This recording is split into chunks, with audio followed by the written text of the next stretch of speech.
Bonsoir et bienvenue dans Afrique Investigation. Ce mois-ci, je vous propose une enquête sur ce qu'on appelle les nouveaux prophètes. Vous en avez sûrement déjà entendu parler. Ils se font appeler révérends, docteurs, martyrs ou encore pasteurs. Il s'agit d'évangélistes à la tête d'églises créées de toutes pièces. La cathédrale de la foi, l'église du ministère, l'église biblique ou encore l'Assemblée de Dieu en font partie. Il en existe des centaines à travers tout le continent et leur nombre ne cesse d'augmenter. Patrick Fondio, bonsoir. Bonsoir. Je suis ravie de vous accueillir. Comment allez-vous? Très bien, et vous? J'ai toujours pas récupéré ma voix, mais ça va aller parce qu'on a beaucoup de questions à vous poser. Patrick et son équipe ont marché sur les pas de ces demi-dieux autoproclamés, mais aussi dans le quotidien de fidèles prêts, vous allez le voir, à payer des sommes folles pour changer de vie, retrouver un travail ou être désenvoûtés. Tout de suite, je vous invite à découvrir ce reportage étonnant au royaume de ces prophètes guidés par le Dieu argent.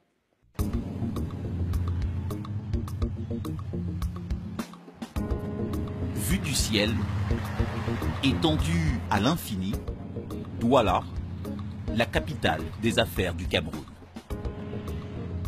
Officiellement, près de 3 millions d'habitants. Mais en réalité, sans doute beaucoup plus.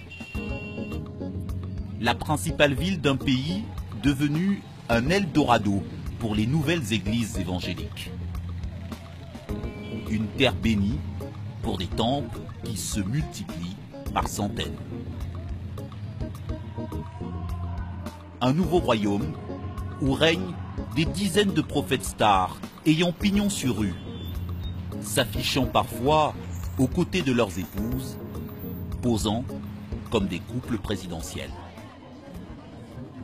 Parmi eux, Dionedor Kamdem. L'un des plus connus, l'un des plus controversés, un adepte de déclaration choc. Jésus a parlé dans la Bible plus de l'argent que de la foi. Si vous voulez, je continue à vous choquer. L'histoire de la Bible est une histoire d'argent. Ça veut dire que Jésus avait de l'argent. Ceux qui ne croient pas à l'argent ou à la bénédiction financière, et c'est la pauvreté, vous allez me dire. Nous le suivrons dans les coulisses de l'empire religieux qu'il est en train de bâtir, à coups de miracles et de guérisons, grâce aux offrandes de ses fidèles. 250 millions, rien que le terrain. L'église que nous construisons de 25 000 places, c'est 1,2 milliard de francs. Il me faut 25 milliards pour accomplir ce projet. Nous l'accompagnerons dans des séminaires financiers qu'il organise pour placer des produits spéculatifs. Aucune banque ne vous proposera jamais ça. Et nous irons avec lui à la conquête du monde, jusqu'au Canada, où sa réputation a déjà traversé l'Atlantique.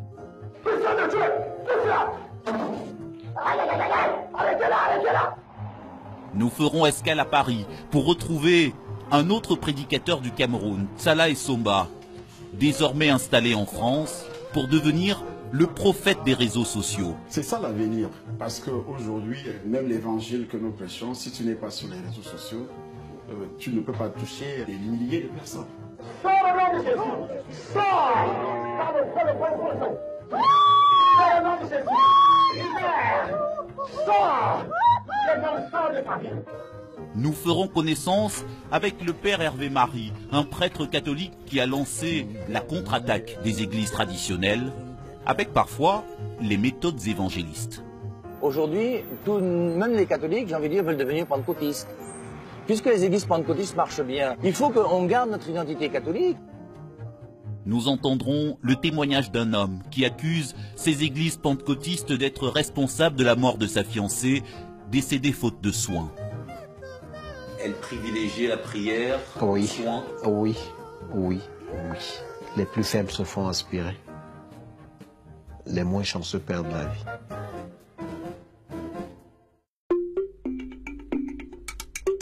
Dans une des suites de cet hôtel, en ce dimanche matin, rendez-vous avec le plus célèbre des prédicateurs camerounais. Le bien nommé Dionedor Kamdem. Son surnom, le général de Dieu, un pasteur d'à peine 40 ans, presque toujours tiré à 4 épingles, comme un sapeur. Pour ta présence, le sang de Jésus. Ah oui, une chemise blanche, la pureté du cœur, le nœud, le sang de Jésus par lequel nous sommes sauvés. Incroyable. Parfait. J'aime bien les montres. Celle-ci, je l'ai achetée en France. Celle-ci, je l'ai achetée aux États-Unis. Celle-ci est un don qu'on m'a offerte. C'est peut-être la montre la plus chère que j'ai portée. Parce que là, voilà, 5 millions de francs CFA. 5 millions, cette montre. Si Samuel te porte les montres de plus de 5 millions de francs CFA, pourquoi est-ce que Dieu ne doit comme des mots, un homme de Dieu ne porterait pas? En tout cas, la Bible dit que nous mangerons les meilleures productions du pays. De belles montres et de beaux costumes pour le jeune prédicateur.